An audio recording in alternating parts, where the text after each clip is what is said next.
Get him water. I just work here. I just work here. Shut up. I just work Shut up. here. Lord, teach me about this world. I'll be back Nigga, here. get up. I'll be back here. I'll be back What you looking at, boy? Keep picking, boy. Hi guys, it's your two favorite girls, Genevieve and Veronica, and we're here for a special edition of Bougie&Co. The reason why we're here is because a lot of our friends have been texting, calling, and emailing us asking us how do we feel about Georgetown awarding special privileges to descendants of the slaves that they sold off when they were in financial trouble. So another reason why we feel like we can speak on this a little bit more is because we actually do attend Georgetown Medical School and we're a little bit involved on campus. So let's just get right to it. I'm going to give you guys a little brief background on what's going on. So Georgetown is awarding special privileges in admissions process on the par of legacy status to descendants of the 272 slaves that they sold to Louisiana. These slaves came from, I think, also parts of Maryland as well. So, Veronica, how do you feel about this so far?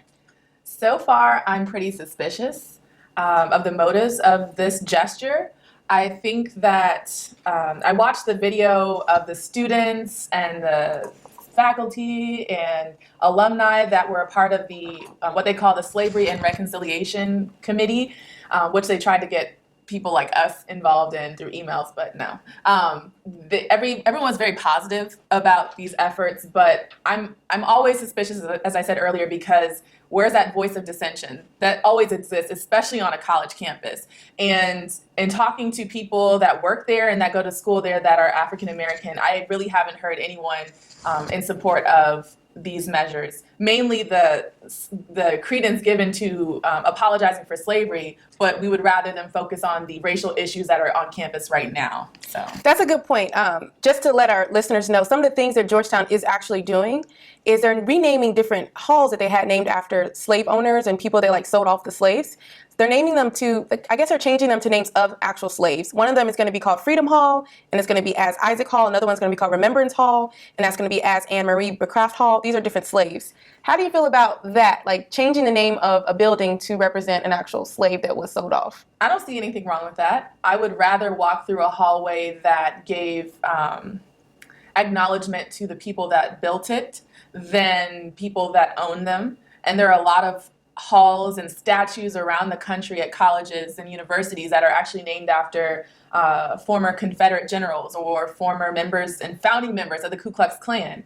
So I think that is ridiculous that still happens. I'm still on the fence, though, about this thing because I don't think in the average Black person's mind that we're thinking consciously about slavery. I think we're thinking about our everyday lives and what we have to go through, which are directly tied to slavery. But I want to know what Georgetown is going to do right now in the current climate of our university. So this is what they've released. Those are two of the things that they're going to do right now. These are other things that they say they're going to do. And this is something they have done. They've offered the apology based on behalf of the university for its relationship with slavery. They are and currently and have done in the past, they've been engaging with the descendants community. They developed a public memorial to the enslaved to ensure their memory is honored and preserved. And they're actively pursuing research and teaching and establishing a new institute for the study of slavery and its legacies at Georgetown. Do you think that's enough? Not at all. Like I said earlier, so my suspicion is also due to the fact that in the past year or two, we've had universities across the country start racial protests about the treatment of Black students, faculty, and staff, lack of opportunities, and rampant discrimination. I believe the catalyst was the University of Missouri, where the president was ousted, but that only happened because the football team got involved. And when the football team got involved, the administration started listening to the students. And I don't know what changes they made, but that swept across the country and landed right here at Georgetown, where students protested about slaveholders' names on the halls of our campus. And fast forward to now, when the school has said that they're going to take off those names and replace them with slave names. That's good and well, but I keep coming back to the centerpiece of never really putting the impetus on the current issues that we have here, the systemic racism that is embedded in the fabric of Georgetown. What I think is interesting is that the students are the one who led this protest, and that they led the protest based off of the slave names, the slave owner names on the building. I think that's really interesting because I applaud their efforts. I really do. But I wish they had a focus on something outside of slavery. Just because I feel like that is such a topic that we talk about so much. And it's like the only representation that a lot of people have of Black people in general is us in chains. And it would be so much nicer and so much better to go a step beyond just slavery. And I don't know if that's what the committee is going to be doing in the future, but the fact that they have an institute named Slavery and such and such and such and such, which makes me think they're going to be studying slavery. Right. When I'd rather be studying the what's going on. ramifications of it. Exactly. In current times. I do want to counter, though, what you said earlier. I think it was students, staff, and faculty that were protesting. But what I think happened, this is just my opinion, they had a list of grievances, and they were they had a sit-in. Part of it was, why are we going to a school? Why are we walking around in hallways that are named after slave masters? Secondly, I think they had an agenda to talk about current issues at Georgetown. But I think what Georgetown did was recognize that it's so easy to fix just the names. To do real work is to deal with the system that's in place now. And I don't think they really want to touch that. So it's like, oh, just sand off the names, put a new one down, and you get an article in the New York Times, you get an article in the Washington Post, the Huffington Post, that makes you look like such a great school when you really aren't doing much of anything but adding an extra checkbox on an application. Like, look how profound just doing this is. Yeah, they're getting a lot of great press. Let's talk about that extra checkbox. Yeah. So from what we understand, they're basically giving special privilege to the descendants by it being on par with legacy status. So I was telling you earlier, I think that's a good idea in theory. In theory, I applaud the efforts, but at the same time, it depends on how the committee members see that extra checkbox or that status symbol. Right. If the committee members see it on par as legacy, then awesome. But if it's just a couple of points and you just kind of go, oh yeah, this is who they are, great identification, thank you for letting us know, then that's not so great. What do you think? Something that you brought up in a conversation, I think it was yesterday when we were talking, you gave an example, and I like this, of having a student that is a legacy student, their application in front of the committee. Right. Say the guy's name is, I don't know, John Smith. And like, John Smith is a legacy student. That's great. He gets 2 extra points. Move his application to the side. And then you have Jay Smith. So Jay Smith is a legacy student as well. But somebody on that committee knows Jay Smith's dad and went to school with Jay Smith's dad. So not only is that 2 bonuses, you have the legacy extra points and you have the nepotism. And that right there, to me, is a typical Georgetown admit or typical university admit. Those are 2 things that Black students don't have. We don't have the nepotism because of systemic discrimination that blocked us from places like Georgetown. And then the legacy itself, same reason. I think it's just going to be a few added points and not a lot of students being able to get in that way.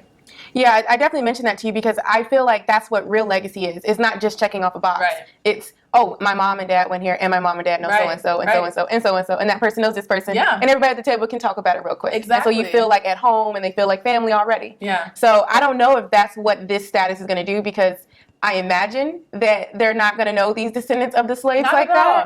I imagine that, but maybe they They're will. not going to know Jerome from Mississippi. Like Ward 7. No, they're not.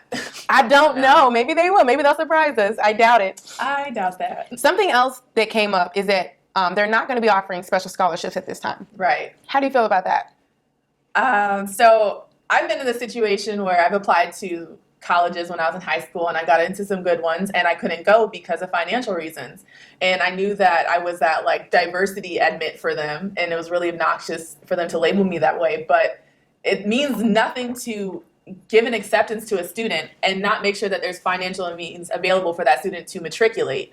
The same thing happens in medical school. Like across racial lines, medical students tend to be from upper incomes, and it's simply because of exclusionary policies based off of lack of financial aid. I think it's really unacceptable not to have a scholarship. You have scholarships for so many things at this school. Why not add one for the legacy students? All 2 of them that you're going to find. Well, so I read a counter argument for the reasoning as to why one is the funding, and the 2 is that Georgetown is one of the few private schools that has a need blind process, which basically means like your admissions is based on your merit only, and then they will give you full financial help based off of your need. So that means that if I have the merit, I can go there, but I would have a whole bunch of student loans. Oh, yeah. While Georgetown's undergrad tuition is $50,000. Yes. And that's steep. It's very steep. And for medical school, when I graduate, I will be in $389,000 of student loans.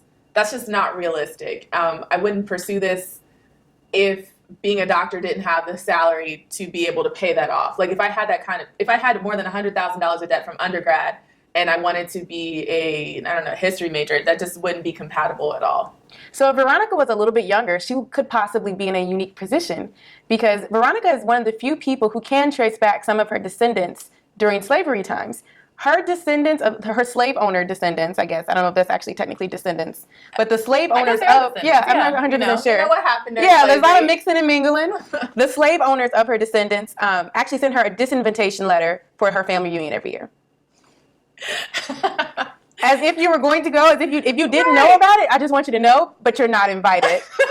It's so bizarre. They're from Louisiana. Yes, so there might be a connection. Yeah, 2 sides of my family are from Louisiana, so I am really hoping that one side out of 4 that I know any information about came from Georgetown. Because if that's the case, I'm going to be not only on the Slavery and Reconciliation Committee. You'll be chairperson. I will be chairperson. There will be scholarship funds retroactively given. So, but I just want to make it clear to all the non-Black people out there that my situation is like abnormal. This 0.0001% of Black people can actually do something like this to trace back some part of your heritage.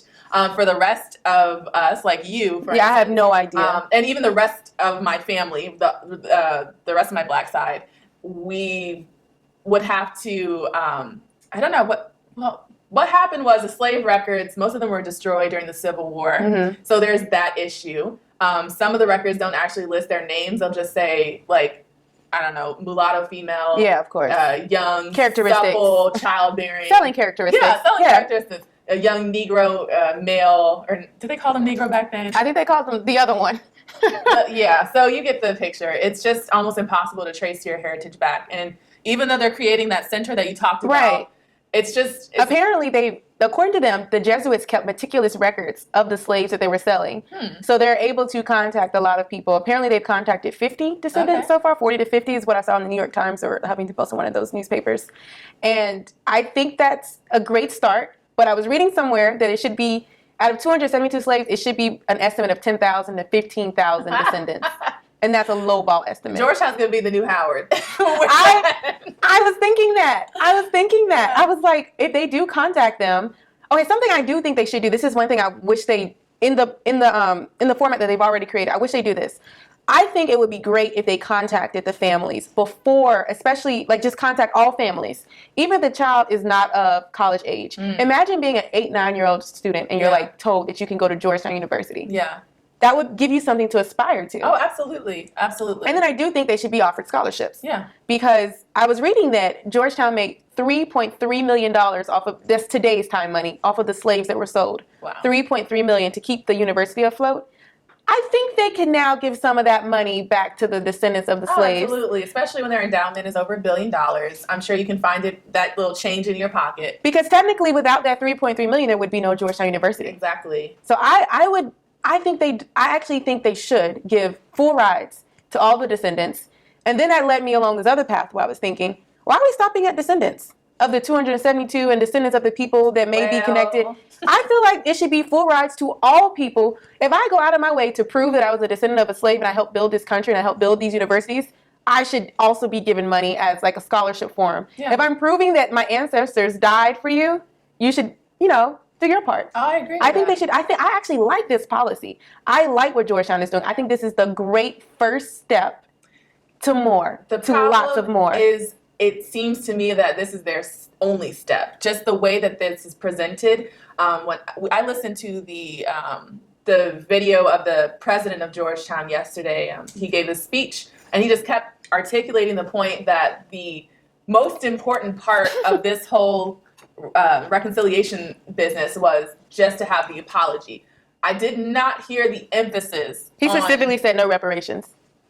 He specifically said that. I just kept hearing as I waste everything on me. Yeah, a lack of articulation by him about what they're going to do, for instance, with the faculty that are here. I think it's I don't even know if it's 3% Black, the faculty. I don't know about the faculty, but I do know that I was reading that Georgetown is 6% Black. Wow. And Black means half Black, quarter Black, the Yeah. 16th black, Caribbean black, African American black, African black.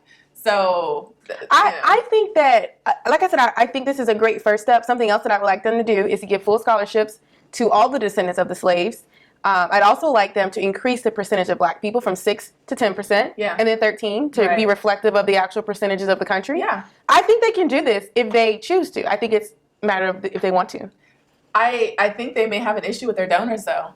I do. Do you think they'll stop donating to the school? I think there's going to be some backroom discussion about what Georgetown is browning, that's not very palatable, to be quite honest. And the reason I say this is because that's something that's happened at, I think it was the University of Alabama with the sororities that weren't allowing black, what do you call them? You're in a sorority. What's I'm the in a word? sorority, yeah. Weren't allowing black women to join their white sororities at all. Oh, okay. And They weren't allowing them to cross. They weren't allowing them to cross. Okay.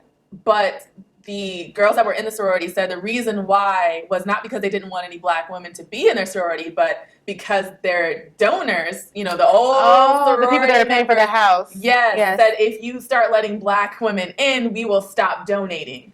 And they're like, what do? We either let them in and we don't exist anymore, or we just keep to the racial segregation that we've always had. I just okay, I see what you're saying, but I actually think that if the president has already came out and spoken about this issue, then he must already have some support of the major donors. I don't think he had a choice at this point. I think so? Because of the protests, because of the momentum that this kind of talk has gotten, he was in a place where he had to make a bold move, or he had to step aside and let somebody else become president. Because a lot of presidents in the last year or two have lost their jobs because of these kinds of protests on campus. Okay. Well, I also want to bring this up because I know we were talking about this person. You're like, oh, Green, I might be related to her. So a lady named Sandra Green Thomas, she's 54. She's actually one of the descendants from the slaves. And she said, reconciliation can't be one-sided. Apologies are nice, but apologies without actions are a little meaningless. I thought that was interesting. And then someone else followed it. Another descendant of a slave, Melissa Kemp, 27, says, you're dangling an apple a little too high for some of these students. That one struck a chord in me because I wasn't sure if she's saying like, it's too hard to get into Georgetown University academic standards, based off of their academic standards. Or I wasn't sure if she was saying that, okay, I can get in, but how do I pay for it situation.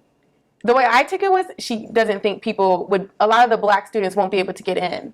Because What do you of think? academic Yeah. standards. That's an unfortunate, I guess, legacy of slavery and Jim Crow and segregation and redlining. And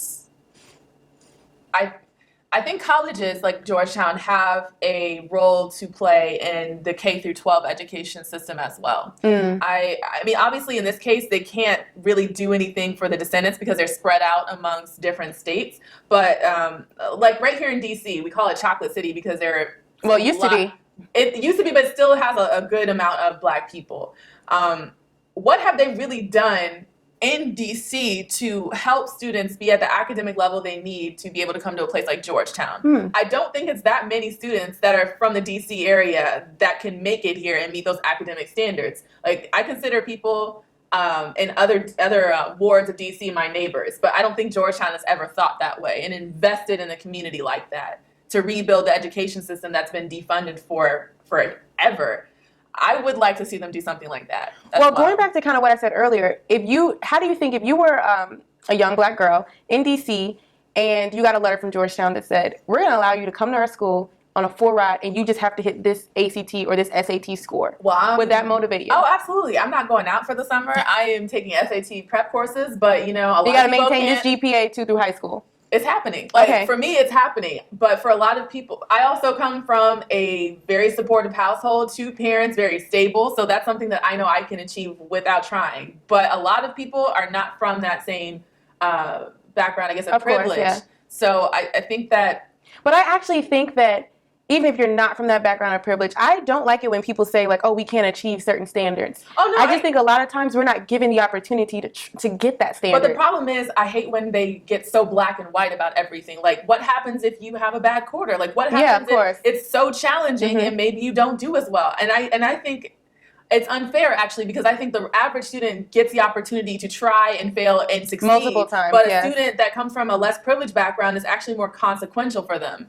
There was this podcast I listened to, and I can't remember the name of the guy who does it. He's pretty well known. And he had this whole 3-part series about how hard it is realistically to, quote, pick yourself up by the bootstraps and how unrealistic that is. And for a student that comes from like a suburban background, middle class, you can screw up and Many still times. be fine over and over again. But a student that comes from a background that is very disadvantaged, that screw up will change the trajectory of your life. It will. So I agree that they should not set the bar low, but I do think there should be some kind of wiggle room so that if, say, they meet the bar and then maybe the next semester something happens, maybe they have to drop out to take care of a family member. What you mean next semester at college? Like something in happens? high school, Oh, okay. say that, you know, they're trying to get a scholarship Okay, and they okay. have to meet a certain academic standard. Like if some situation happens, that it's not over for them. Well, I don't think it should be just a numbers thing. Yeah. I think it should be a mentoring aspect to Oh, it. yeah. And then I also think when they get to Georgetown, there should be some type of program set up to help A good retain support them at system, Georgetown. yeah. Some type of tutoring situations if they need it. Yeah. Some type of community environment for them if they need it.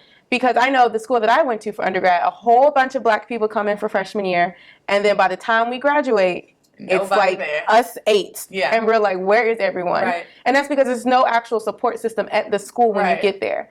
I think that, I understand what you're saying, like you don't want it to be black and white, but just what if they at least start with that? Just start with something.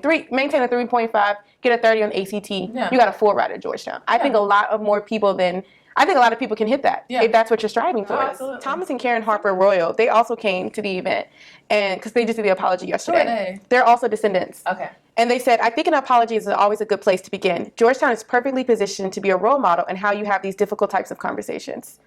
Do you think that Georgetown is being a role model in this? And is this a difficult conversation that you feel like we should be having at this point in time in our country's history? I do have to give credit, even though we've been talking a lot about our descent of Georgetown's methods. But I do have to give credit to Georgetown because they are the only school that I know of that has even had this conversation on a public stage and is making the initiating steps. But what I've seen throughout the course of history through this country is that we have always made initiating steps, but things always fizzle out. And I'm worried that this is the architects of this.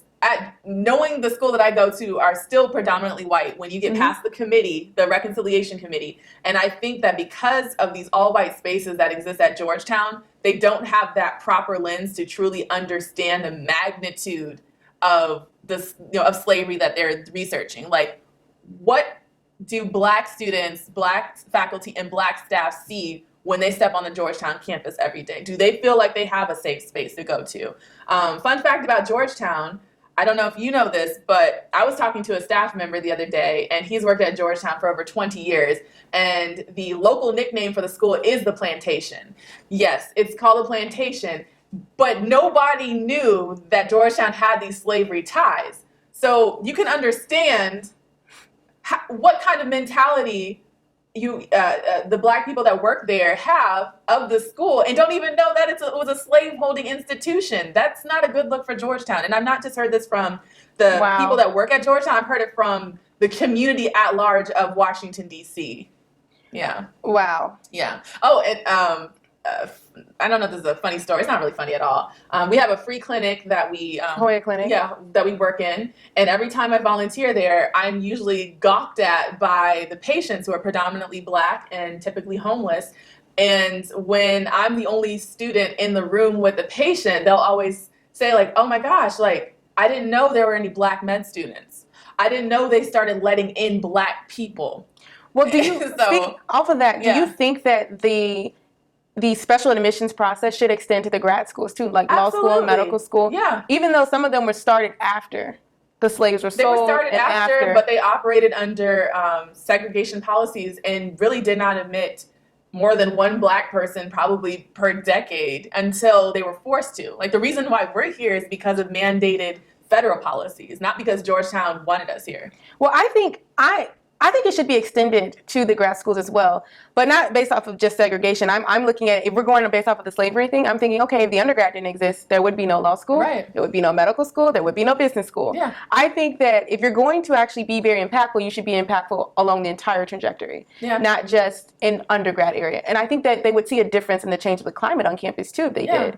But I still think segregation and other policies are just as valid, because medicine is a unique field in which we've had a lot of health disparities that we've learned about in class, and that can affect the quality of your life, the types of treatments that you can get offered or not offered.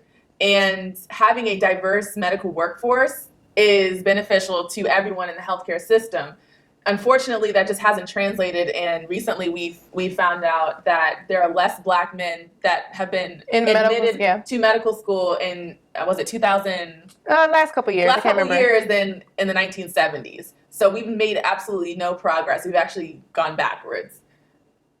So I think Georgetown can do better on all fronts. Undergrad, graduate school. I think it should be extended to all fronts. And I also think that it should be a role model. I think they should take this opportunity to be a role model. Yeah. And it can be a role model if they do more than just, if they just use this as the first step. Right. And they immediately followed up with the second step of increasing their enrollment from 6% Black. 6% is really low. Yeah. From 6% Black to at least 10%. Right. The Latino population on campus is 10%. Wow. So I would love to, but that should also be higher. Yeah. Because I think if you look at the country's population, I think they're 17, 18%? A lot more than 10. Yeah, they should be higher. So I think we need to increase it just immediately, whether you're doing it with scholarships or without scholarships. Let's just see an increase in numbers and then add in the scholarships. And I think that would be a great role model for a school, especially the fact they do it based off of need blind. I do think that those scholarships initially should be the goal, because I don't want this to still be an elitist kind of environment. You're leaving out an entire group of people, and I don't think that that is the best way to move forward. I would love to include the scholarships, but I'm just thinking if they're going to do it step by step, I have a feeling they're going to want to first get the numbers in and then come back and fund it. I hope they want to do that. Like, we're saying this is what we want them to do, that's but we true, don't that's even true, know if that's this is something that's a real goal for the school. I think I am being optimistic, and I hope that they are going to go that way. Otherwise, it's just, from what I'm hearing, then a lot of hot air. All right, so last point. I've been reading a lot of dissension from different people, students and family members of people who have gone to Georgetown. And what they've been saying is that this new policy takes away from their children, from their nieces, and things like that because they donate to the school.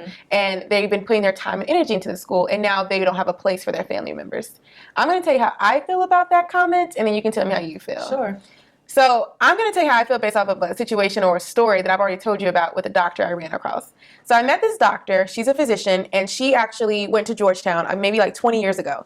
And she asked me specifically, first she was telling me the story of her daughter. And she was telling me that her daughter could not get into Georgetown, and she had applied a bunch of different times, and she felt like it wasn't right because she had been donating to the school for like 15 years, and it's just not fair. And I'm just listening to the conversation because I don't really have much input. I don't have that. My family doesn't have that type of money to donate to the school anyway, so I'm just listening.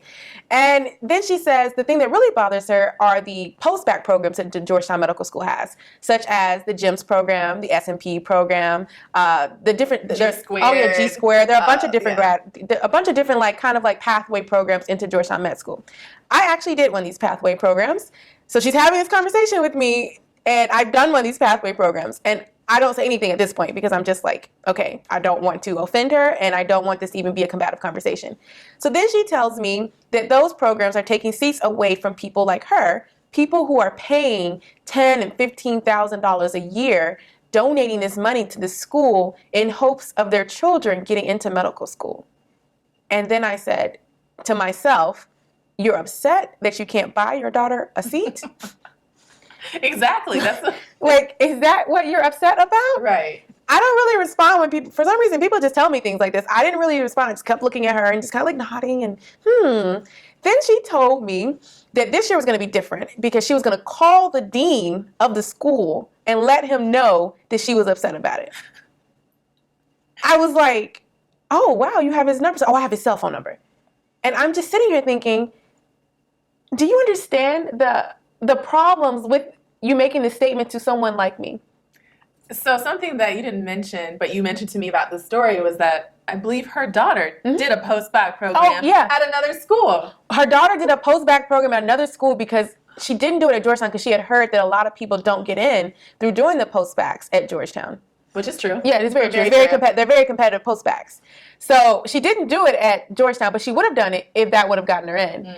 And the problem I had with it, and I told you, I was like, if I had the ability to, number one of my parents give $10,000, $15,000 a year to a school to guarantee me a seat, that's amazing. If I had the ability, number two, to pick up a phone and call the dean's cell phone and complain about it, that's amazing. Yeah. Like, these privileges that you speak of as problems, I want her to live one day in my life where I'm like looking at my bills and like, okay, I'm not going to pay this bill until next week, until I've eaten, to see if I have any leftover money. Right. But instead, her problem is that. Yeah. And I guess that's my response to someone who complains about these seats being taken away from their children and they've been donating money. Absolutely. What about people that don't have money to donate to the school? Don't we also deserve a chance to get into the school? Well, they think that we're naturally undeserving people. Like there is so much racism actually in that thought process. There's the white supremacy mindset that you are already thinking that somebody that looks like me is inferior to you, your daughter intellectually. Like, she's better than me, no matter what. It doesn't matter what my MCAT score is, what my GPA is, period. She is better. And secondly, like you focus only on the minority students' seats in the school. By the way, I don't think there's even 10 of us out of 200 in our class. So you're worried about maybe the 7 of us out of 200, but not the other 193 seats in the class. It's just very, very obvious, the way that she thinks, the way that she processes it. And I don't think she is an outlier, unfortunately. And to the people that commented on overall the university saying, they're alumni or they're legacy students and they feel like, once again, these people, Black people, are taking their precious seats. I would argue that the slaves that helped to build Georgetown, helped to maintain it, and by selling their bodies to other places kept Georgetown afloat, are legacies themselves. You clearly don't see them as legacies because they didn't, go to get a degree from there. But they're, as far as I'm concerned, on equal footing, actually higher footing than a legacy student or an alumni, because without them, you would not be getting your Georgetown degree. So that's my take on it. I want to follow that up because you're absolutely right. Like, the school is built on the backs of slaves. Yeah. So they wouldn't be doctors without those slaves. She actually, the next time I saw her, she brought up, I don't know if she put two and two together and realized that I did one of those postbacks, but she brought up her struggles in life. She was telling me that, everyone has struggles. And, I was thinking more about the postbacks. And if you've really struggled the way I've struggled and the way my children have struggled, then I think that's different. And then she proceeded to tell me her struggles and the way her children have struggled. She made her children pay for all of their grad education on their own. And she said that was so unfair and it was hard for her to do that because all of their friends were paying for their grad education. So her struggle in life was having to pay the undergraduate education of her children. And that was her struggle in life. Oh, that was it? Oh, wait. It gets even a little bit more interesting. Okay. So that's kind of like her struggle and a little bit of her children's struggle. And then she said, well, I don't come from generations of wealth. So I was like a first generation doctor in my family. Her husband's also a doctor as well. And so I had to struggle to get into medical school as well. And I didn't have anybody to help me and guide me. So that's also a part of her struggle. Then somehow we got on the conversation of wealth and generations of wealth.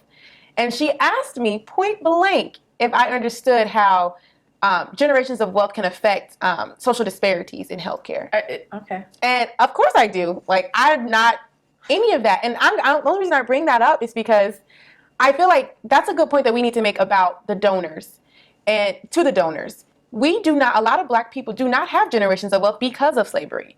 That's something that's being left out of the conversation. I feel like if we're going to talk about slavery, let's talk, like you said, the ramifications of it. Yeah. A lot of people can trace back, my great-great-great-grandmother, she had this piece of land, she farmed it, she did this, she did that, then they bought a house, they sold the house, and the kids went to college. It all starts with owning property. But a lot of Black families a lot of them don't own property now, and a lot just now getting their hands on property that they call their own. Right. And I think that's a huge ramification of slavery that I don't think a lot of people understand. We don't have a lot of opportunity because we don't have those generations of wealth. We don't have the great-grandmother who owned a restaurant. We don't have the great-grandmother or the great-grandfather who owned a gas station, or we don't have the great-uncle who started a textile business. A lot of us are first generation, not even wealth, because wealth to me is a generational thing. A lot of us are first generations of actually making it and getting college degrees. I will be when I finish medical school, the only medical doctor on both sides of my family, and I have large families. My mom has 12 brothers and sisters. I probably have over 1,000 family members just on that one side.